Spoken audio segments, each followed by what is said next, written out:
Oke.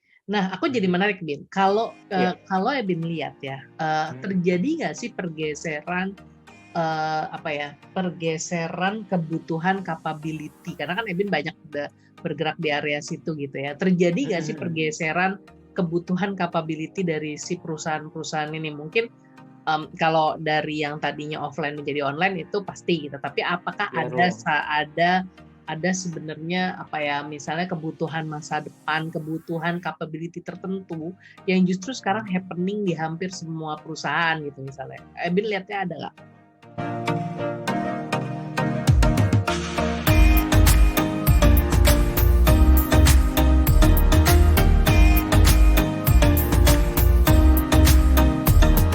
Pergeserannya sih, to be honest ya, menurut aku enggak ya. Enggak. Maksudnya gini. Pergeseran kebutuhan bahwa mereka tuh jadinya apa ini enggak terlalu ya. Mungkin sama-sama aja. Maksudnya adalah bahwa kita ke depannya perlu leaders atau managers yang lebih agile, lebih itu mah dari zaman dulu juga kan memang kita perlunya kayak gitu, right? Ya, mau pandemi mau enggak. Leadership ya. Jadi aku pengen berkaca sama apa yang sekarang aku alami aja Mbak ya. Jadi leadership tetap mereka perlu. Ya, bagaimana leader yang baik, manajer itu tetap mereka perlu. Alignment antara itu tetap perlu juga. Capacity mereka tetap perlu karena ketika mereka jalan mereka perlu capability orang-orang yang oke juga. Gitu. Jadi kalau bergeser kayaknya enggak. Ya. Maksudnya adalah mereka tetap memerlukan apa yang regular bisnis ya, yang nggak old normal itu perlukan, mereka tetap perlukan. Karena ngurusin orang tetap perlu, ininya tetap perlu. Nah itu basicnya. Mungkin sekarang bergesernya itu lebih ke additional, mungkinnya nambah bahwa sekarang kita harus bisa manage team remotely misalnya. Itu salah satu contohnya. Nah, tapi bahwa leadership itu sesuatu yang bahwa lo harus punya pemikiran. You need to take care of your team, care sama development-nya, itu mah tetap. Tapi sekarang gimana melakukannya itu remotely, gitu. Kayak gitu sih Mbak, kalau menurut aku. Jadi pergeserannya nggak terlalu gimana banget ya. Malah saya melihat kayak culture of learning itu makin banyak juga. Gitu ya di masa pandemi ini ya, mungkin karena nggak ada kerjaan lain ya mendingan gue ikut webinar aja. Gitu. Tapi banyak yang jadi kan webinar banyak, terus sharing itu jadi banyak, jadi the atmosphere of learning itu makin banyak lah kalau menurut saya. Oke, kalau aku lihat berarti what and why-nya itu nggak berubah, cuma how-nya yang sekarang justru lagi berbeda gitu ya. Betul. Oke. Ya, nah, Bin, kalau aku ngelihat gitu ya dari proses gitu ya.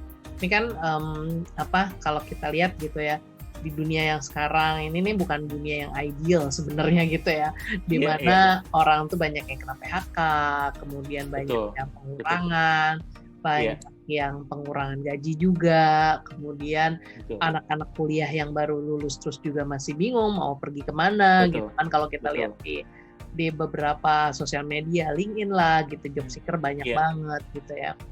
Nah, Ebin tuh melihat bahwa peluang berbisnis skala muda itu sebenarnya memungkinkan nggak sih Bin buat mereka itu sebenarnya?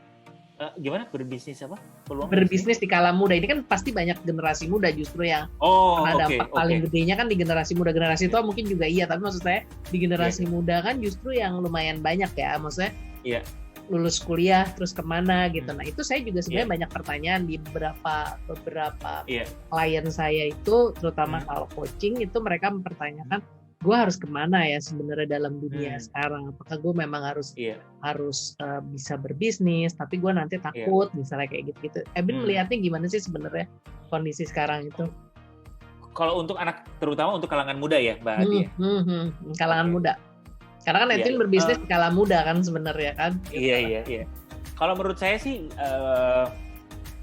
bukan of course ya. Jadi sekarang tuh memang masanya lebih favorable untuk anak muda berusaha. Ya. Kalau saya mengutip Pak Gita Wirjawan, salah satu orang yang saya senang gitu lihat ya. Jadi Sekarang tuh modal itu bisa lebih mudah untuk didapat lah. Ya, jadi akses to modal, to capital itu lebih mudah. Jadi kalau mulai dari suku bunga apa segala macam itu lebih mudah sekarang. Jadi itu bisa mulai. Ya. Yang kedua teknologi. Ya, banyak sekali hal yang sebelumnya hanya bisa dilakukan oleh perusahaan besar, sekarang cuma sendirian aja ya juga jalan aja. Gitu. Apa sih sekarang gitu misalnya? Nah. Ini contohnya real ya. Apa sih sekarang? Apa yang diperlukan? Mau apa? Learning platform bikin kita ada, bisa pakai Zoom. Payment kita udah bisa. Knowledge kita bisa dapat.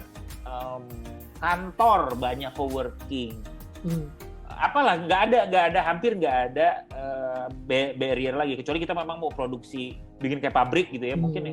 Tapi kalau service beberapa kecil, bayangin kalau misalnya mau apalah bikin bisnis apa, makanan, packagingnya yang keren-keren udah banyak.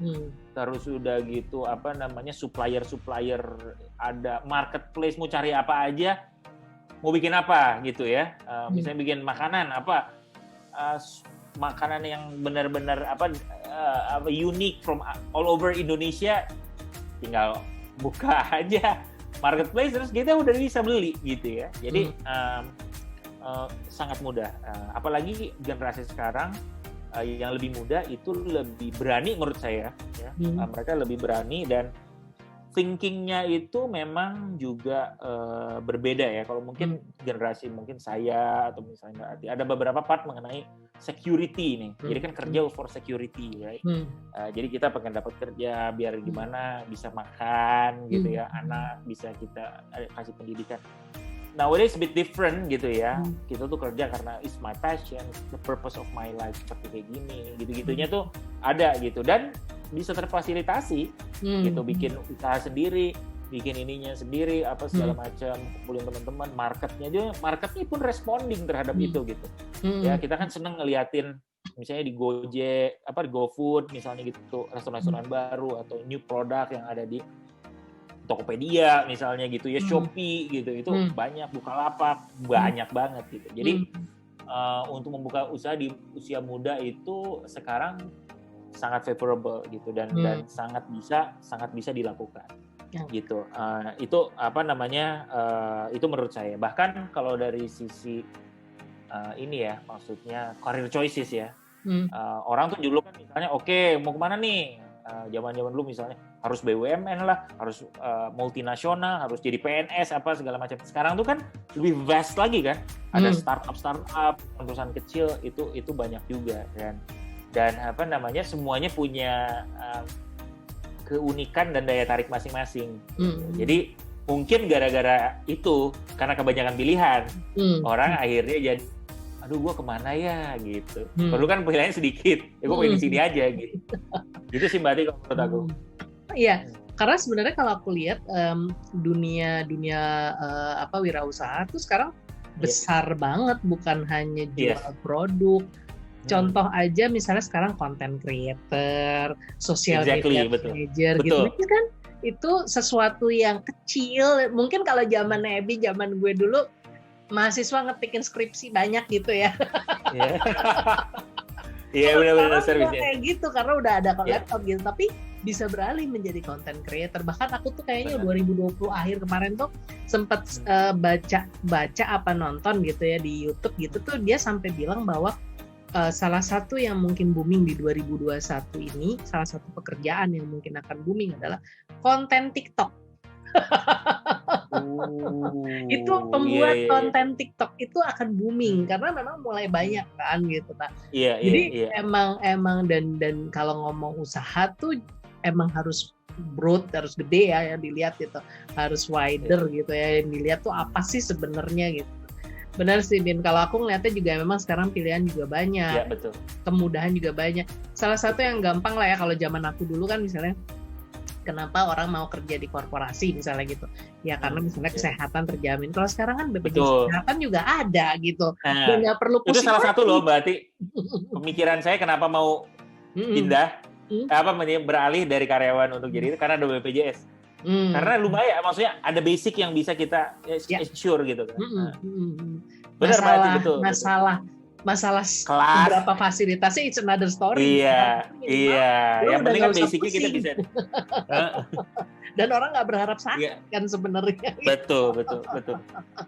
Oke. Menarik Bin. Nah, tapi kita udah hampir habis waktunya. Iya. Nah, kalau Ebin ngelihat gitu, kalau Ebin bisa berkata gitu sama generasi muda sekarang gitu ya, apa sih yang Ebin bisa cerita sama mereka atau misalnya ngasih message ke mereka gitu bahwa apakah dunia dengan kondisi kayak seperti sekarang gitu ya, atau yang bisa mereka lakukan dalam kondisi kayak misalnya kerja tuh harus sesuai passion kah gitu, haruskah gitu lu dapet passion lu dapet dulu gitu, atau sebenarnya lu jalanin aja yang sekarang ada. Kan kadang-kadang ada orang yang merasa gue nggak sesuai passion tapi nggak ada nih kerjaan yang sesuai passion. Nah itu apa Bin, boleh cerita, dan gimana sebenarnya waktu Bin dengan kondisi bisnis, kondisi sekarang, boleh cerita Bin, boleh kasih message lah gitu. Oke. Pertama sih mungkin kalau misalnya ngobrol passion atau enggak, jadi gini, saya sih percaya ya kalau misalnya kerja untuk sesuatu yang kita suka itu akan lebih menyenangkan lah, kurang lebih kayak gitu.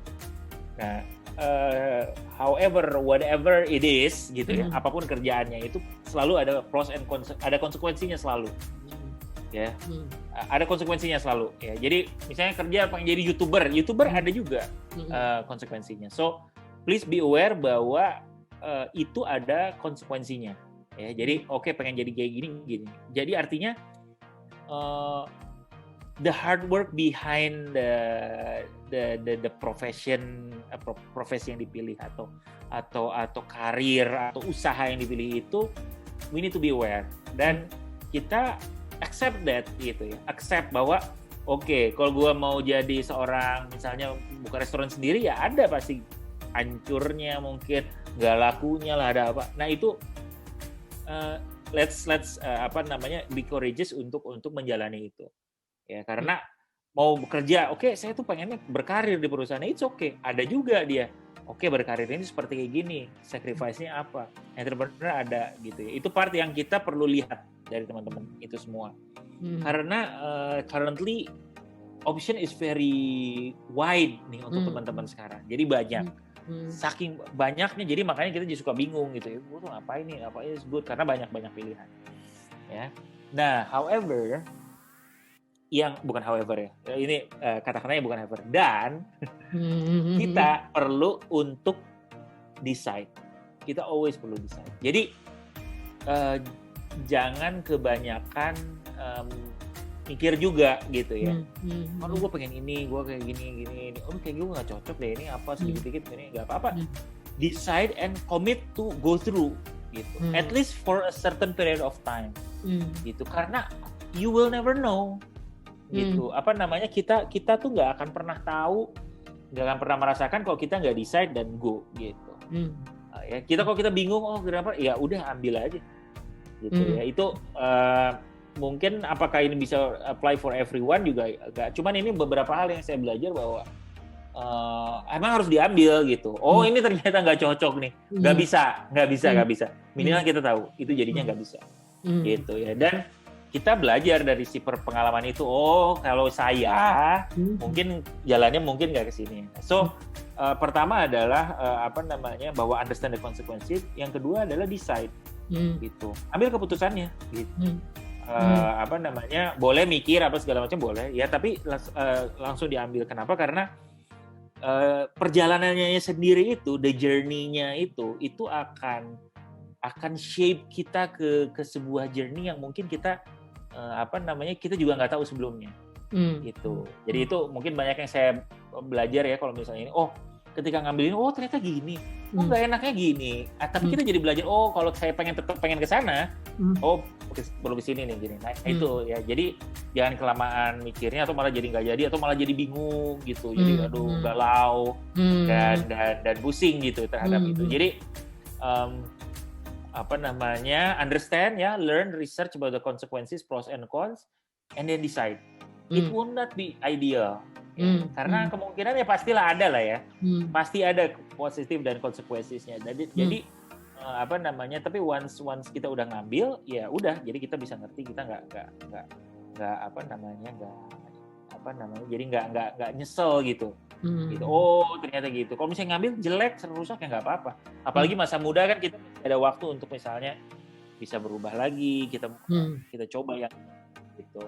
Nah jadi apa namanya, kalau misalnya beneran severe gitu ya nggak ada. Karena banyak juga yang apa namanya, ya harus hati-hati ya untuk kita itu juga jangan terlalu ini kayaknya sesuatu ini nggak baik atau apa. Kita lihat dulu, terus begitu kita cobain, oh ini memang benar, kita udah lakukan, ternyata ini nggak sesuatu yang pas buat gua ya jadi kita bisa belajar nih untuk improve. Karena overcoming challenge itu proses pendewasaan, proses untuk thinking, dan jadi waktunya itu berharga sih untuk whatever it is yang nanti kita akan lakukan di kehidupan dan karir gitu. Gitu mungkin Mbak Ati. Kalau aku bisa ini adalah sebenarnya ya lu jangan sia-siakan peluang, karena peluang itu mungkin gak datang 2 kali. Masalahnya peluang itu nanti itu jalan gue atau enggak, ya itu another story. Just take it aja, jangan kelamaan juga mikir gitu. Jangan mikirnya lama banget, ya udah akhirnya keburu peluangnya udah jalan duluan gitu ya. Benar Mbak Ati. Oke, aduh thank you Bin. Aduh, sama-sama Mbak Ati. Sesinya seru banget, aku suka. Nanti kita bisa ngobrol-ngobrol lagi kalau mungkin suatu hari berkunjung lagi ya Bin. Siap. Thank you juga Mbak Ati ya, senang nih bisa ngobrol-ngobrol. Sampai jumpa di sesi berikutnya dari Nyantai di Kebun Ati. Jangan lupa klik tanda subscribe dan tanda lonceng sehingga Anda mengetahui kapan sesi berikutnya. Sampai jumpa.